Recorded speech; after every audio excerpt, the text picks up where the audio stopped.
and now they started in terms of the policy. Before then, they were speaking about their personal experiences. They were speaking about themselves. But when I say they work for the National Gender and Equality Commission, they started asking questions related to policy implementation, policy formulation, gaps in the policy. I couldn't answer all of them. I was actually very overwhelmed. But then that moment made me realize, first is that Wanjiku holds the National Gender and Equality Commission at very high regard. Secondly is that Wanjiku has high expectations for what we need to do and we must do as policy makers and people who advise governments in terms of issues, and gender-based violence is one of them.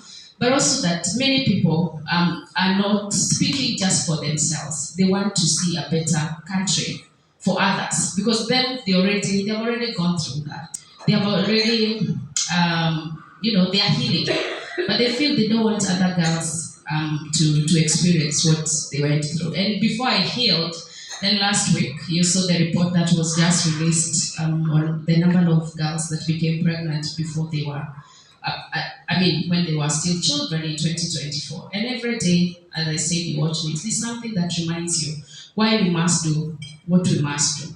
A National Gender and Equality Commission 13 years ago was established.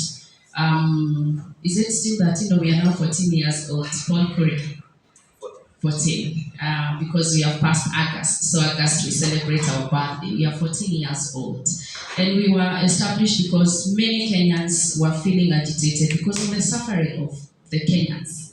When you look at issues of discrimination and lack of equality in this country. And I think 14 years later, we are here. Sometimes the problem seems like we have not somehow achieved. But I think when you really go deeper, you can see the progress that has been made in this country, whether you want to think about women representation. Of course, the numbers is still low.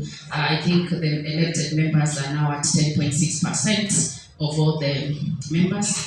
Last year, our report will tell you that in government, around 37% of institutions have women in very top leadership. Still, we have a long way to go. The numbers of gender-based violence, and I was one of the members that the president had appointed in the technical working group on gender-based violence, including femicide, still is continuing to go up. If actually you look at the report of 2022, having over 15% of our girls becoming pregnant, 50% of women, around 47 to 50% of women experiencing violence, I think it is not right. And that is why we need to come to the table together and ask ourselves, what must we do? How can we consolidate our efforts so that the National Gender and Equality Commission is not working alone? It cannot actually achieve all the things that must be achieved if we work alone. And I think at this moment for us, it's just to be vulnerable enough and to tell you, we need you to be on the table with us, to help us think forward. How do we change the narrative? How do we safeguard the gains? How do we ensure that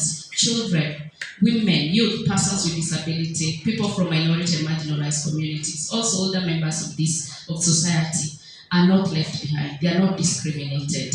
I keep on saying that NGEC represent over 40 million, those that the Act speak about. But even those among the 10 million that have not been mentioned, we wouldn't want to see anyone being discriminated. And so I'll start. I just wanted to say that before I go to the official presentation.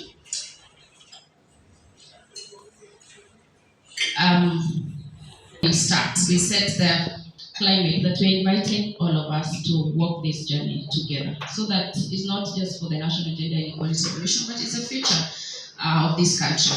I'm reminded that, and I hope I'm not taking a lot of time, if you think, and probably those who are parents, sometimes you carry a child for 9 months, but what you get after 9 months is not something that you have control of.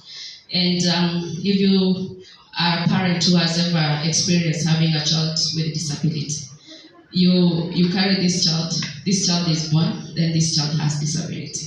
And maybe you are not championing for inclusion, and then you start feeling so left out. And sometimes we think we are doing things for other people, but all the same, you find that even if you're not the person who is wearing the shoe, and knowing where it hurts. Sometimes it becomes so close to you that there's always need to do the right thing. So, not to say a lot, I want now to invite Gilbert Wagaya. I'm told he is in the building, or a representative.